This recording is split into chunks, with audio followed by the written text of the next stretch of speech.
Welcome back to the Reading and Writing Podcast. My guest today is Joseph LeValley, author of the book, The Third Side of Murder. Joseph, welcome to the podcast. Thank you so much. It's an honor to be with you. Sure. Well, if someone hasn't yet heard about your new novel, The Third Side of Murder, how would you describe the novel? Well, it's the third in a series featuring an Iowa newspaper reporter named Tony Harrington.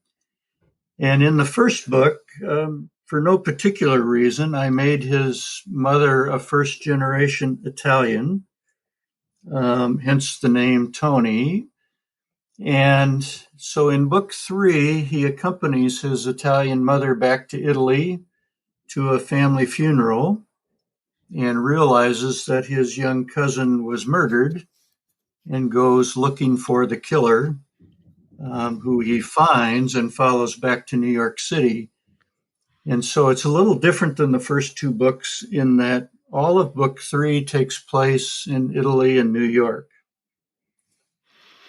And so do you remember the original idea or impetus that led you to writing The Third Side of Murder, as well as the previous two books? Yeah, well, the original book is called Burying the Lead, which is a newspaper expression. And I was a newspaper reporter, and I was covering a murder trial one day and started to daydream a little bit. I'm not sure that's the right expression, but started to think about the fact I'm in this trial where all this evidence is assembled against this guy, and it's pretty clear that he did it. But I started to wonder, well, what if he didn't do it? What might be the backstory? What might be going on behind the scenes that would have led to all of this evidence being assembled against him? And so I thought, well, that's a cool idea for a novel.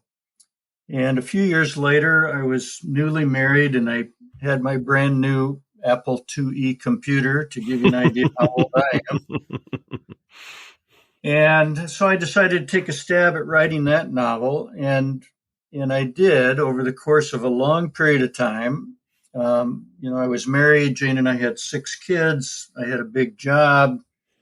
And so I actually, fast forward 30 some years, I finally finished it about 5 years ago. And it came out and had some reasonable success. It won a couple of minor awards, and I thought, and then I retired from my job, and so I thought, well, now I have time, and that was kind of fun, so maybe I should write a second novel. And the second one, I went looking for a big topic and decided to take on human trafficking, which is a very dark and ugly world. That novel's called Cry from an Unknown Grave. And in it, the same protagonist, this Tony Harrington, gets on the trail of a ring of human traffickers operating in the Midwest. And the book is all about him trying to bring these evil people to justice and rescue a group of young women. And so when I went to write book 3, I thought, I need a topic that's a little less heavy. Murder's never a lighthearted subject, but Cry from an Unknown Grave is a particularly dark story for all the obvious reasons. And so I thought, well, it'd be fun to have Tony accompany his Italian mother back to Italy and have something happen there. I've been fortunate to have visited Italy, and I've been to New York many times, and so I was writing about places I had some familiarity with, but tried to make it, a little more fun to get him out of Iowa and exploring some more exotic places. Sure. Well, what is your writing process when you're working on a novel? Is it the same with each novel? And do you outline extensively, or do you just get kind of a basic idea and just jump into the story? Yeah, well, I've now finished 5 novels, as we've talked about. There's only 3 that are published so far. The 4th one comes out this fall. But I can tell you, in each case, the process was different. And as I've mentioned, the first book took 30 years to write, and it churned in my, I never had a formal outline, but it churned in my head for so long that by the time I sat down to finish it, I had a pretty darn good idea of where the story was going and what the cool plot twist would be at the end and all of that. Um, uh, when I decided to take on human trafficking in book two, I did research for a couple of months, maybe more. But once I sat down to write book two, and again, now I'm retired, and so I had the time, but also I think the subject matter just really drove me. And I wrote book two, which is a 350-page novel.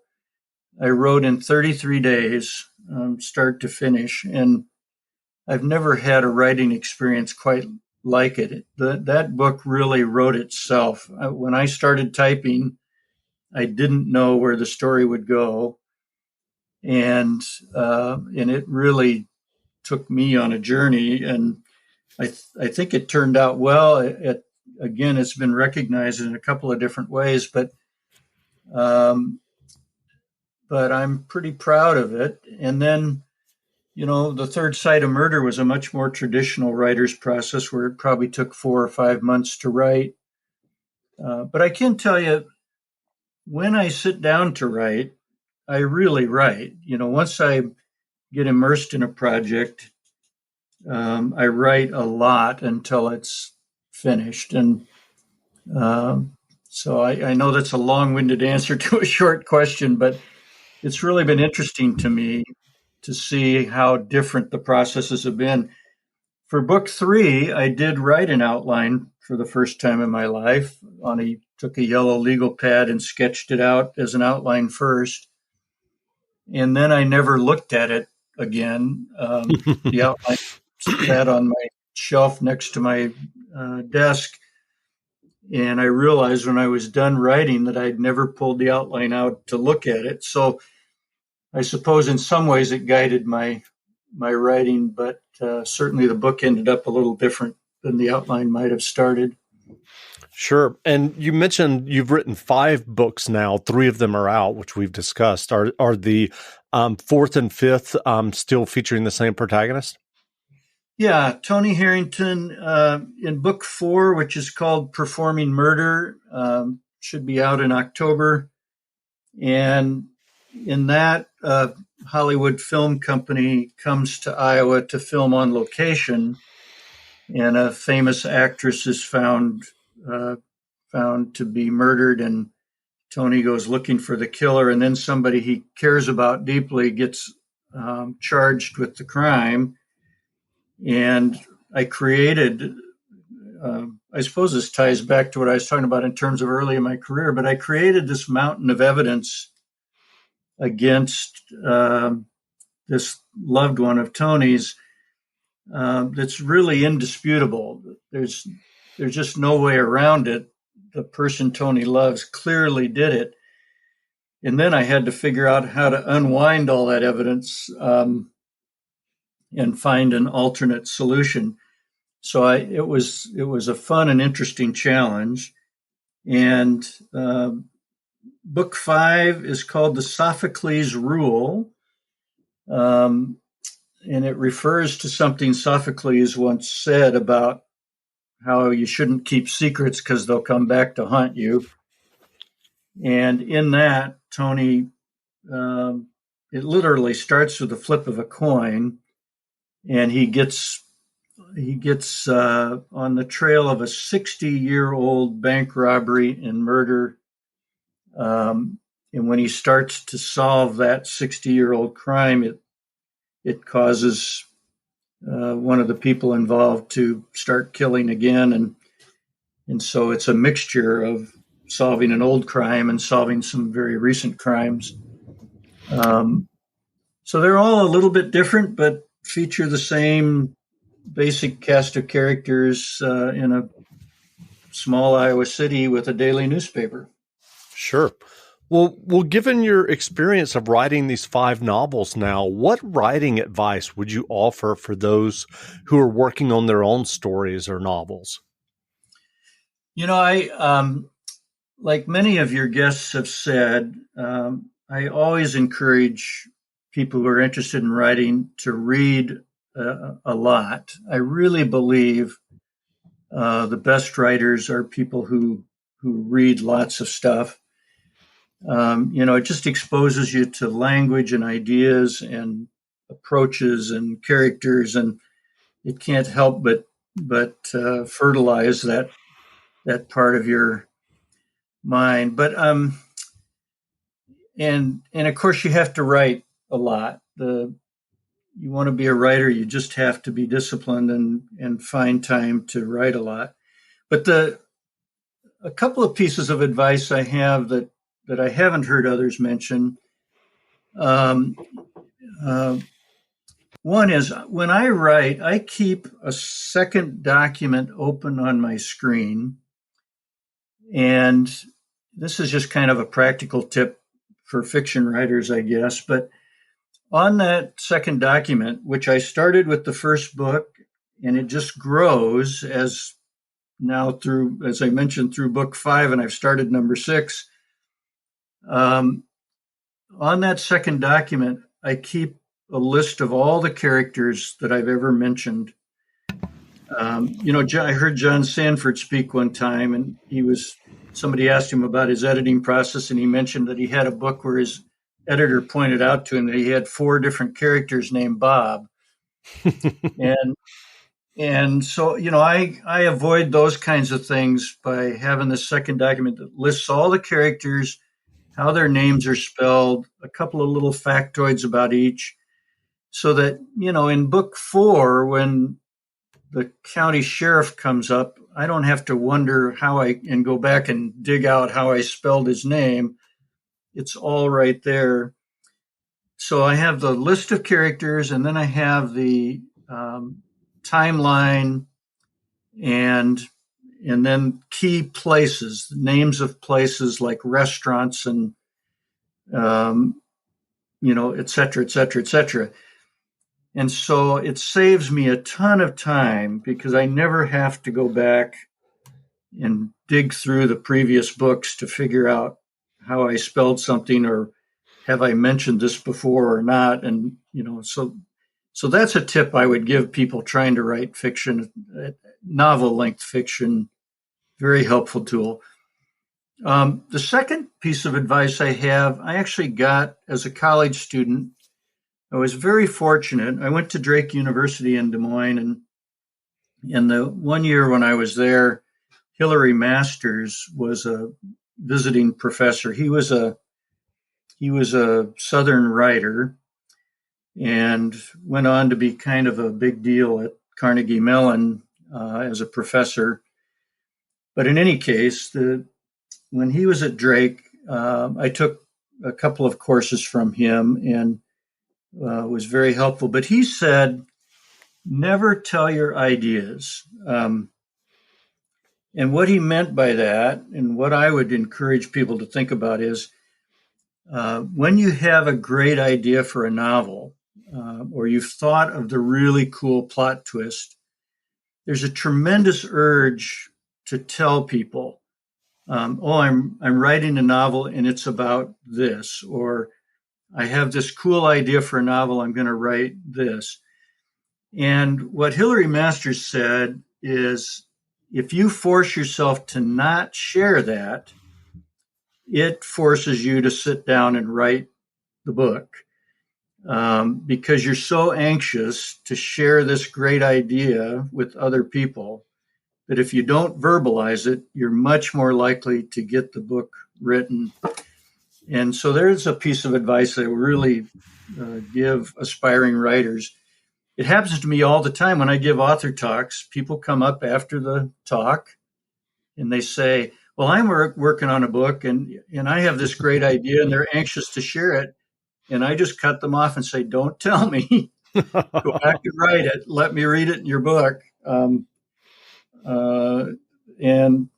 hopefully it helps them to have that extra push to get it done. That's great. Well, what novels or nonfiction books have you read recently that you enjoyed? you ask me about books, it's dangerous because I can talk for hours. I read everything, and and really a variety of stuff. I mean, all the big major fiction authors I enjoy, like Lee Child's stuff and David Baldacci and Karen Slaughter and Stieg Larsson's Girl with the Tattoo series and Joe Nesbo. It's interesting that some of these Scandinavian authors like Joe Nesbo, et cetera, I've really learned to enjoy. A couple that wouldn't be as familiar to your listeners, there's an Iowa author named Max Allan Collins who wrote Road to Perdition that Paul Newman and Tom Hanks made into a movie. Max has written something like 200 books. He's incredibly prolific, and it's really good stuff. If you like kind of traditional detective fiction, and some of it's very non-traditional. One of his main characters is a serial killer who is the protagonist in a series of books named Quarry. So it's I shouldn't say serial killer. He's Hitman. A hitman. I'm actually reading the first Quarry as we speak. Oh, is that right? Yes. Well, Max is an Iowa author, and I think he's great. John Shores is from Iowa, and he wrote Beneath the Marble Sky, which I think is one of the great first novels in English literature. A really spectacular piece of work. And John's gone on to write everything from science fiction to all kinds of things. But those are two I recommend. And then I am a huge John Sanford fan. I think I own every book he's not just have read, but I think I actually own every book he's ever written.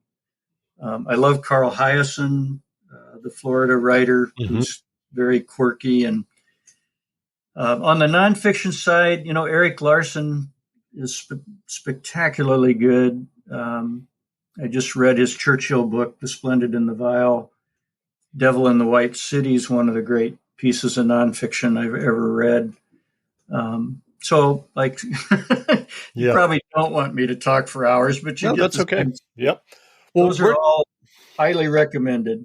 That's great. Well, where can people find you online if they want to learn more about you and your novels?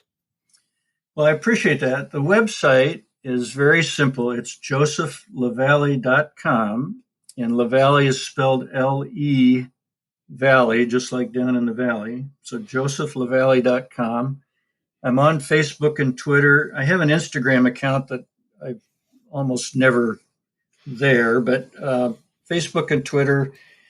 And at josephlevalley.com, you can not only learn about